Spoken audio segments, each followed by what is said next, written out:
والدین کے گزرنے کے بعد جو ریسپانسبلٹی اولاد کے اوپر ہے، وہ ریسپانسبلٹی کے لیے یہ دعا ہے، یہ وہ اتنی ریکمینڈڈ دعا ہے۔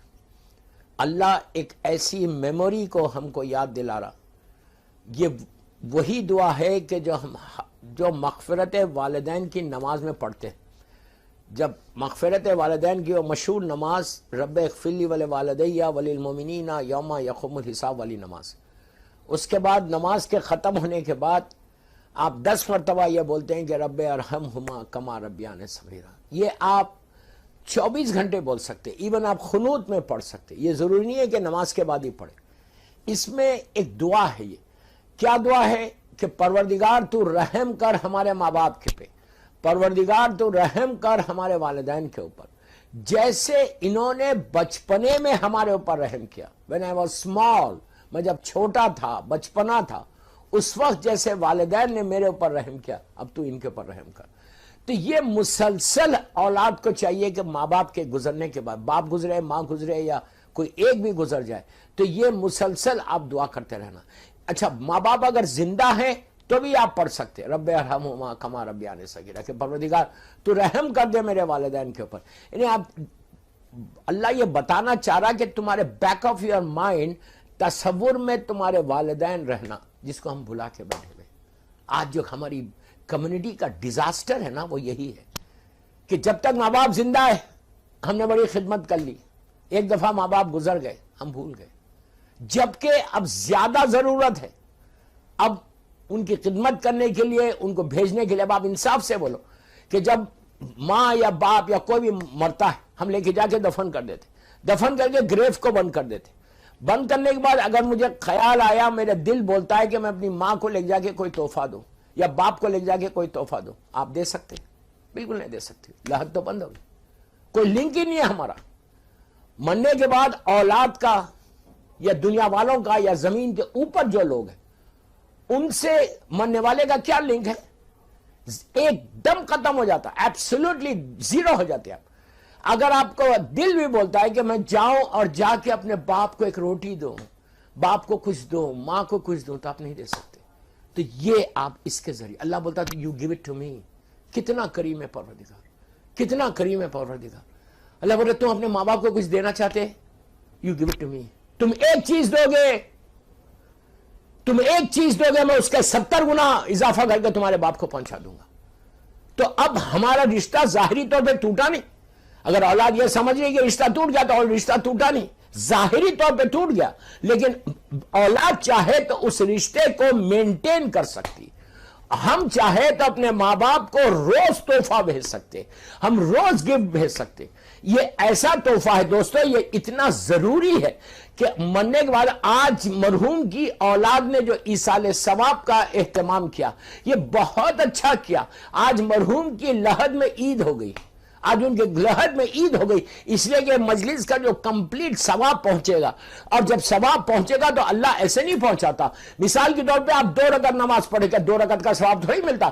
بعض روایتوں میں کہ 70 ہزار رحمت کے فرشتے پہنچتے ہیں۔ 2 رکعت ایک نماز ایسی ہے کہ اگر کوئی یہ نماز پڑھے اپنے والدین کے لیے تو 70,000 رحمت کے اینجلز حیات القلوب میں علامہ مجلسی لکھ رہے کہ اگر تم نے ہدیہ میت کی نماز پڑھ دی اپنے ماں باپ کے لیے، کیسی؟ پہلی رکعت میں الحم اور انا انزلنا، اور دوسری رکعت میں الحم اور سورہ انا اعطیناک الکوثر۔ ویری سمپل، جسٹ لائک فجر پریئر۔ نیت کرو کہ 2 رکعت ہدیہ ہی ہے، گفٹ ہی ہے۔ علامہ مجلسی لکھتے ہیں حیات القلوب میں کہ اگر کوئی شخص اپنے ماں باپ کے لیے یہ 2 رکعت نماز پڑھے گا تو اللہ اس کے ماں باپ کی لحد میں 70,000 رحمت کے فرشتے بھیجے گا۔ یو کین امیجن 70,000 اگر رحمت کے فرشتے آ جائیں تو تمہارے باپ کے درجات کتنے بلند ہو جائیں گے، کتنا اندھیروں سے بچ جائے گا، کتنی تکلیفوں سے بچے۔ اس لیے کہ دوستو کسی کو نہیں معلوم کون کس حالت میں، ہمارے ذہنوں میں ہے ہی نہیں یہ بات، ہمیں غفلت میں ہے، ہمیں اگنورنس میں ہے۔ ہمارے ذہن میں یہ کہ میں تو بڑا مولا کا چاہنے والا ہوں، مجھے کیا ہونے والا ہے، میں سیدھا مروں گا سیدھا جنت میں چلا جاؤں گا۔ بابا کوئی نہیں جائے گا جنت میں سیدھا۔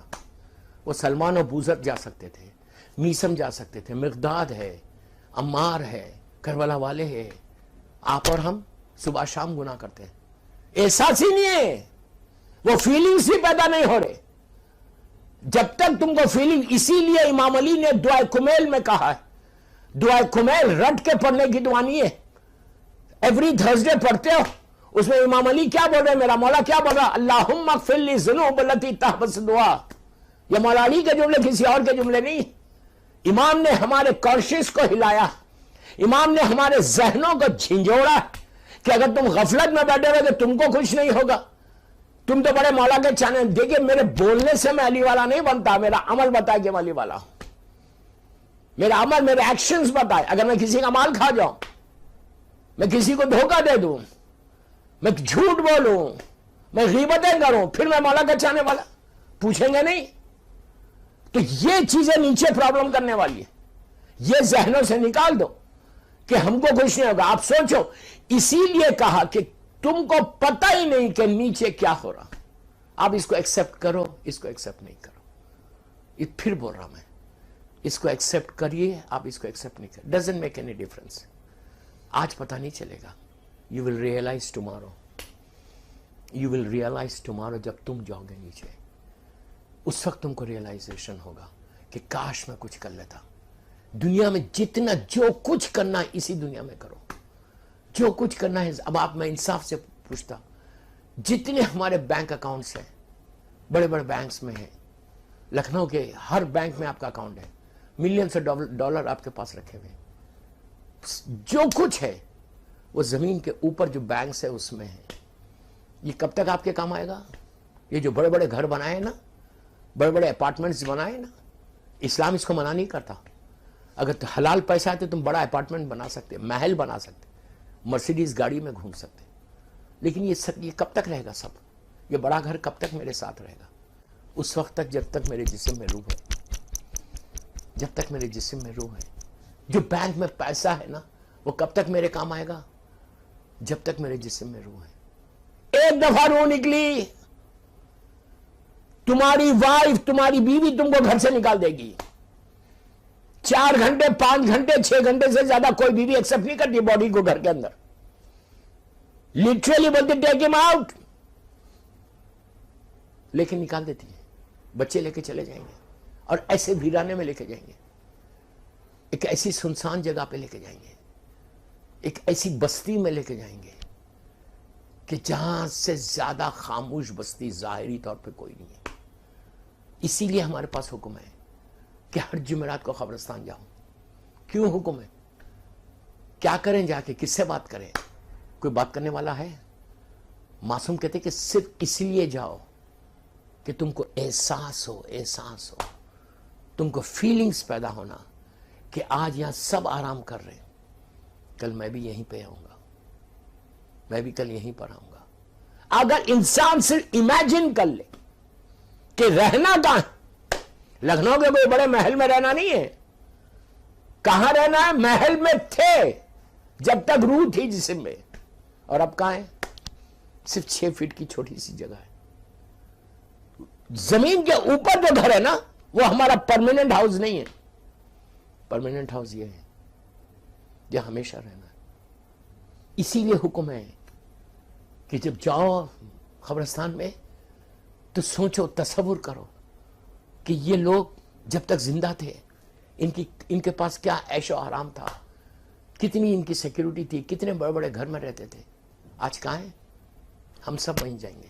اس کی تیاری یہاں پہ کرو, اس کی تیاری اس دنیا میں کرو.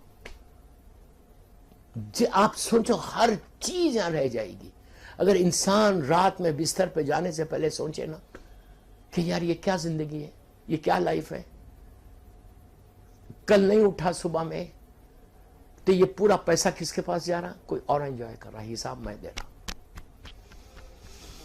میں حساب دے رہا, ایک ایک پائی کا حساب. اللہم اغفر لی ذنوب التی تحبس دعا, رب اغفر لی ولوالدی وللمؤمنین یوم یقوم الحساب. یہ عابد بلرامی کے جملے نہیں ہیں, یہ قرآن کے جملے جو میں آپ کے سامنے پیش کر رہا ہوں کہ اللہ تو رحم کر والدین کے اوپر اور مومنین پہ ان کے حساب میں. یہ اتنا ضروری ہے دوستو, یہ اتنا ضروری, صرف بیداری کے لیے یہ مجلس پڑھا. ایک صلوات پڑھ لیں محمد و آل محمد پر.